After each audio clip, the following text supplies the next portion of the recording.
अग्निदेव नहीं। हम देवराज इंद्र के आदेश का पालन नहीं कर सकते। परंतु अपने आदेश की उपेक्षा देखकर देवराज इंद्र का क्रोध।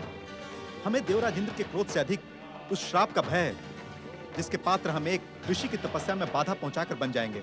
ओम गं गणपत्याय नमः। ओम गं गणपत्याय नमः। ऋषि के साथ एक असुर भी है। असुर के साथ होने से इस ऋषि के ब्राह्मणत्व में कोई अंतर नहीं आया ना? आप क्या सोचते हैं वरुण देव?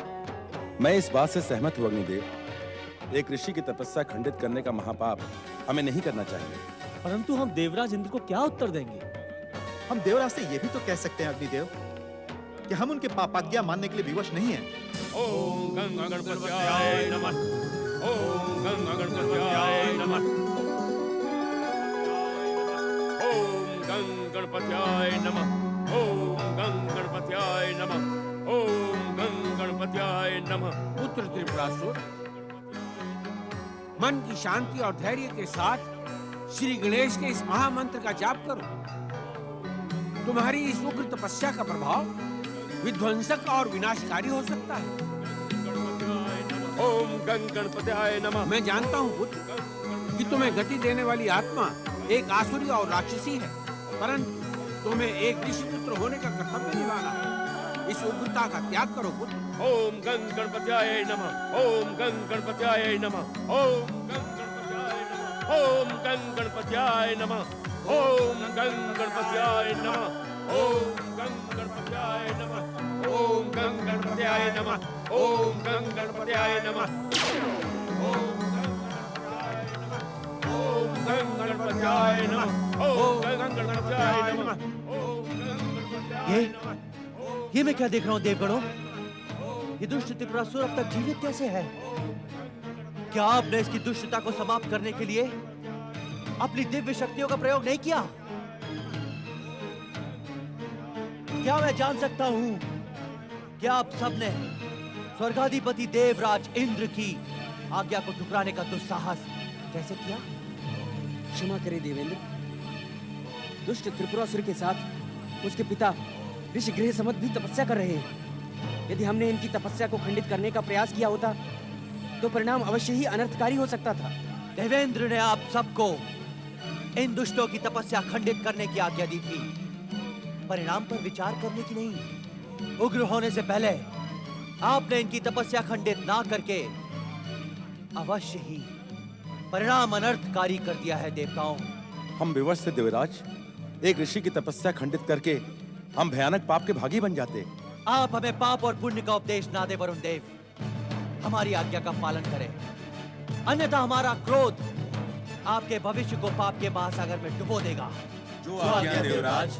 वरुण देव, अपने भीषण जल का प्रहार करके इनकी तपस्या खंडित करें।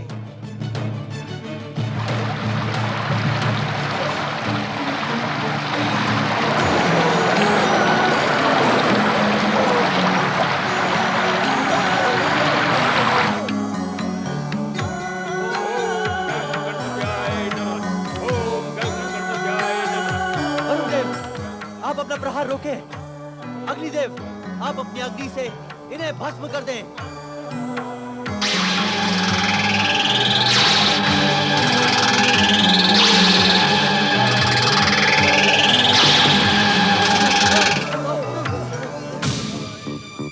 ओम गं गणपत्याय नमः। ओम गं गणपत्याय नमः। इस अनर्थकारी परिणाम का हमें पहले से ही अंदेशा था। देवराज, इस भयानक संकट और पाप से बचने के लिए हमें शीघ्र अदृश्य हो जाना चाहिए। अपना मूर्खता भरा परामर्श हमें ना दें। यदि हम इनकी तपस्या खंडित किए बिना यहाँ से अदृश्य हो गए तो इनकी तपस्या सफल हो जाएगी। जो बिना वरदान के आप सबकी दिव्य शक्तियों को नष्ट कर सकते हैं, वो वरदान पाकर कितने विध्वंसक हो जाएंगे। क्या आपने इस पर विचार किया है? अब विचार करके क्या लाभ देवराज? हम किसी भी प्रकार से इन तपस्वियों की तपस्या खंडित नहीं कर सकते। आप सब नहीं कर सकते, किंतु वज्र को धारण करने वाला मैं स्वर्गाधिपति इंद्र कर सकता हूँ। आप सब भली भांति जानते हैं कि ऋषिवर दधीची की हड्डियों से बना मेरा अमोघ अस्त्र वज्र शत्रु का अंत किए बिना नहीं लौटता। वज्र प्रकट हो। नहीं देवराज नहीं, अपनी वज्र शक्ति का दुरुपयोग ना करें आप। किसी पे वज्र प्रहार करके आप महर्षि दधीच की तप शक्तियों का अपमान करेंगे देवेंद्र। आप वज्र प्रहार ना करें देवेंद्र। इस भूल के लिए शुभ शक्तियां कभी आपको क्षमा नहीं करेंगी देवराज। इन दुष्टों की तपस्या खंडित करने का केवल यही एकमात्र उपाय है। उपाय तो और भी है देवराज। और उपाय?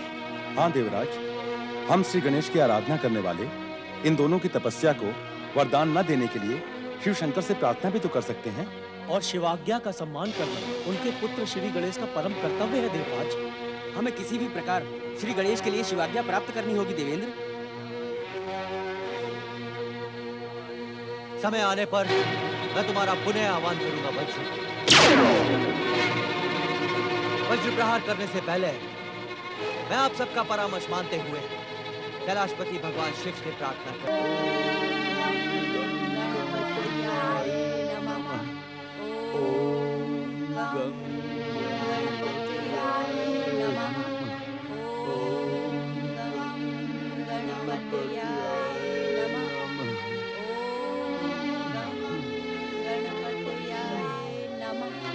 बलराज बेटे, अब मुझसे बैठा नहीं जा रहा है, तू मुझे लेटा दे। अब मैं लेटे लेटे श्री गणेश के नाम का जाप करूंगा। पुत्र बल्लाल, तुम तो कह रहे थे कि गणेश महाराज प्रार्थना मात्र से प्रसन्न हो जाते हैं, लेकिन हमें आराधना करते कितना समय बीत गया। ना तो गणेश महाराज आए और ना ही तुम्हारे पिता की पीड़ा कम हुई। माई, गणपति ने मुझे स्वयं कहा था कि भक्त को अपनी भक्ति सिद्ध करने के लिए परीक्षा देनी पड़ती है। वे बापू की परीक्षा ले रहे हैं, हमें धैर्य से इस परीक्षा में सफल होना है। तू सत्य कह रहा है बल्लाल, ये मेरे ही कुकर्मों का फल है। मैंने निर्दोष गांव वालों पर भयानक अत्याचार किए हैं। जिस कोड़े की मार की पीड़ा मैं सहन कर रहा हूँ, उसी कोड़े से मैंने न जाने कितने निर्दोष गांव वालों को उन्मत्त होकर पीटा है। मुझे क्षमा कर दो श्री गणेश, मुझे क्षमा कर दो, क्षमा कर दो। ओम गं गणपतये नमः। ओम गं गणपतये नमः। ओम गं गणपतये नमः।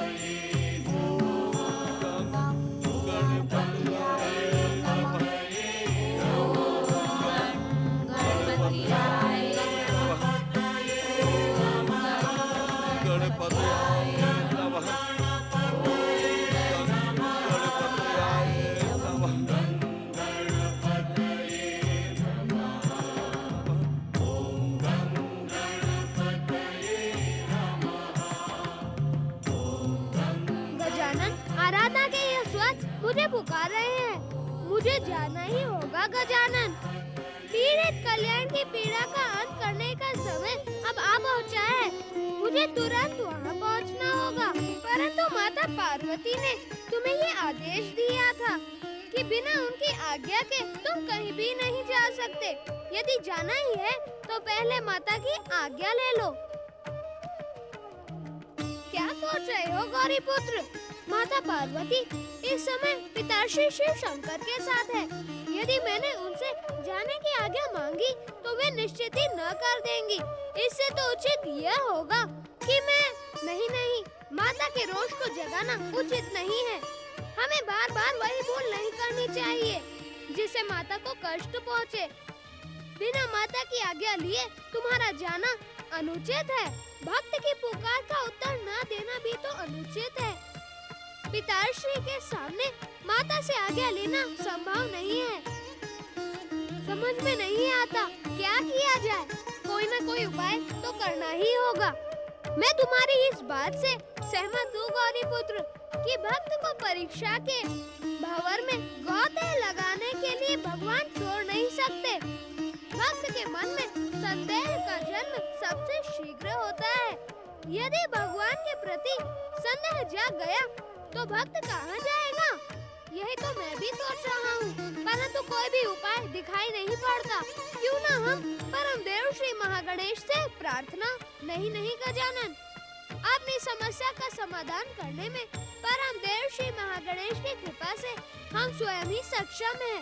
हर छोटी बड़ी बात में उन्हें कष्ट नहीं देना चाहिए। उन पर तो सारे संसार का उत्तरदायित्व है।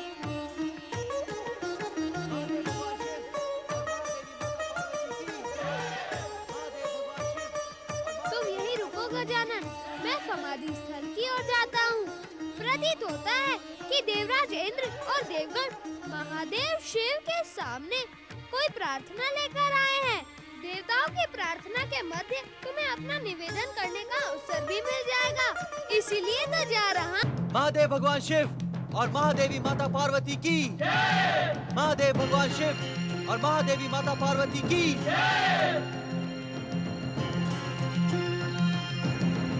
हे भोलेनाथ, हमारे संकट दूर करे भोलेनाथ। जागे भोलेनाथ जागे, जागे भोलेनाथ जागे। अपने ध्यान को विराम दे भोलेनाथ।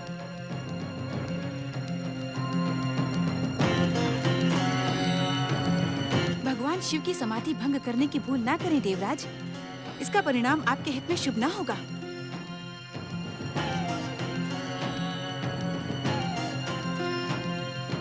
शाम सदा शिव की जय। ओम नमः शिवाय।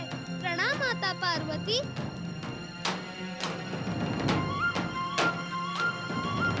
देवराज, जो निवेदन आप भगवान शिव से करना चाहते हैं वह आप माता पार्वती से भी कर सकते हैं, क्योंकि भगवान शिव की समाधि भंग होने में अनिश्चित समय लग सकता है और समय के साथ ही आपका संकट बढ़ भी सकता है।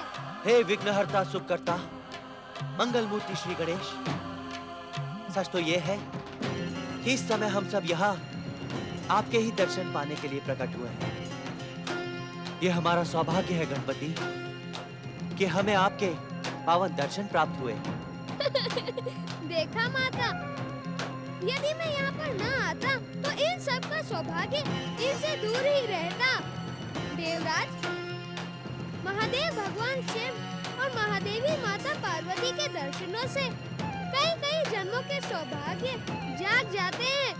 फिर भी आप अपना सौभाग्य जगाने के लिए माता पार्वती से प्रार्थना करें, ये आपका संकट अवश्य ही दूर कर देंगी। क्या बात है देवराज, आप अपने संकट की बात मुझे बताने में संकोच क्यों कर रहे हैं?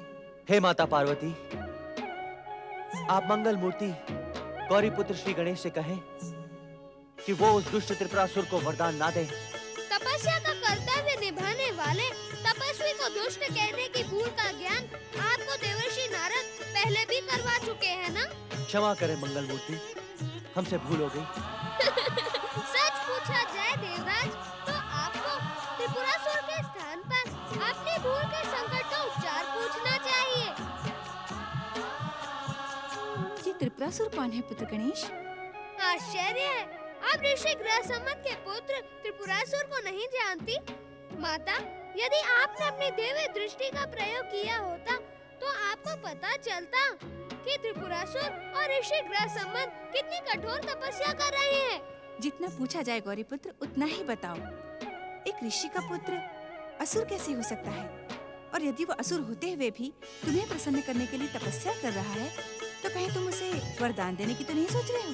बिना आपकी आज्ञा के मैं सोच विचार कैसे कर सकता हूँ माता? यही उचित है माता कि आप मंगल मूर्ति को असुरों को वरदान देने की आज्ञा ना दें, क्योंकि ये तो परंपरा बन गई माते कि हर असुर वरदान में स्वर्ग का सिंहासन ही मांगता है। मुझे क्या करना है और क्या नहीं करना है इसका ज्ञान मुझे भली भांति है देवेंद्र। मुझे अपने बुद्धिदाता पुत्र गणेश की बुद्धि और विवेक पर पूरा विश्वास है। वो किसी को भी अनुचित वरदान नहीं दे सकते। अब आप जा सकते हैं। माता, मैं एक दुखी का दुख दूर करने के लिए जाने की आज्ञा चाहता हूँ। यदि आप मुझ पर प्रसन्न हो।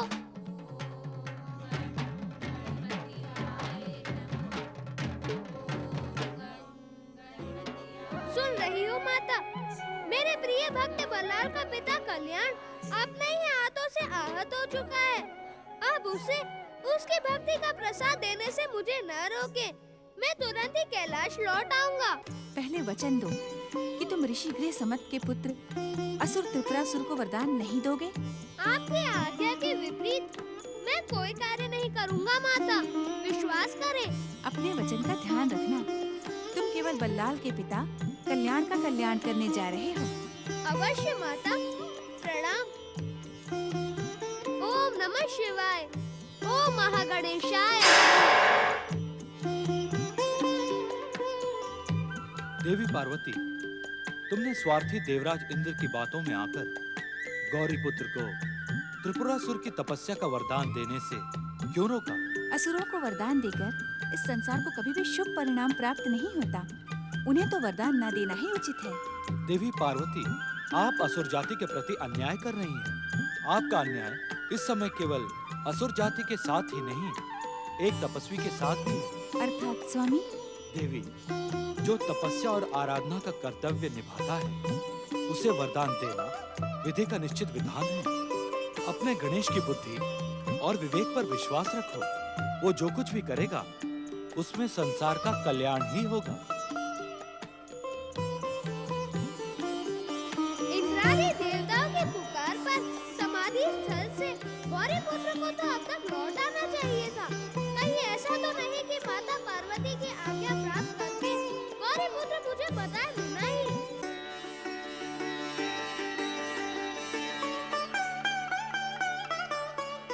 तुम्हें बिना बताए तो कहीं जाने का प्रश्न ही नहीं है गजानन। क्या हुआ गौरी पुत्र, माता ने तुम्हें जाने की आज्ञा दे दी? प्रतीत होता है गजानन कि तुम प्रतीक्षा करते करते इतना अधिक व्यग्र हो गए हो कि तुम्हें अपने मन की बात का भी ध्यान नहीं है। मन की बात का? हाँ, मन की और तो मैंने सोचा ही नहीं। अब ये सब छोड़ो, तुम्हें एक काम करना होगा। कैसा काम गौरी पुत्र? क्या हुआ काम हम दोनों मिलकर नहीं कर सकते? गजानन, तुम कह रहे थे ना कि मेरे गजानन अवतार का काम अब पूरा हुआ। हाँ गौरी पुत्र, मुझे अब अपने गजानन अवतार की कोई आवश्यकता दिखाई नहीं पड़ती। परम देव श्री महागणेश ने भी मुझे निराश कर दिया है। अब तो तुम ही मेरा मार्गदर्शन कर सकते हो गौरी पुत्र। मेरा मार्गदर्शन तुम्हें स्वीकार करना पड़ेगा। अवश्य, तो मेरी बात ध्यान से सुनो। हमें 2 महत्वपूर्ण कार्य संपन्न करने हैं। उस कार्य पूर्ति से पहले तुम्हारा विसर्जन असंभव है। परंतु कार्य क्या है गजानन? मैं अपने परम भक्त बल्लाल की पुकार पर उसके पिता का दुख दूर करने जा रहा हूँ और तुम्हें त्रिपुरासुर को वरदान देकर उसे संतुष्ट करना है। उसकी तपस्या उग्र होती जा रही है, परंतु ये तो अनुचित है गौरी पुत्र। तुम्हारी आराधना करने वाले को मैं संतुष्ट कैसे कर सकता हूँ? स्थिति को समझने का प्रयास करो गजानन। माता पार्वती ने त्रिपुरासुर को वरदान देने से मुझे रोक दिया है। यदि त्रिपुरासुर को वरदान न मिला तो जप, तप और तपस्या की परंपरा में वरदान का महत्व समाप्त हो जाएगा। भक्तों के मन में तपस्या के प्रति निराशा छा जाएगी। कहीं माता मुझ पर रोष तो नहीं करेंगी? तुम पर क्यों करेंगी? उन्होंने तो मुझे रोका है। परम देव श्री महागणेश की इच्छा का सम्मान करते हुए यह देव कार्य संपन्न करो गजानन। ओम महागणेशाय नमः। पुत्र गजानन, पुत्र गजानन, कहाँ हो तुम पुत्र गजानन? पुत्र गजानन,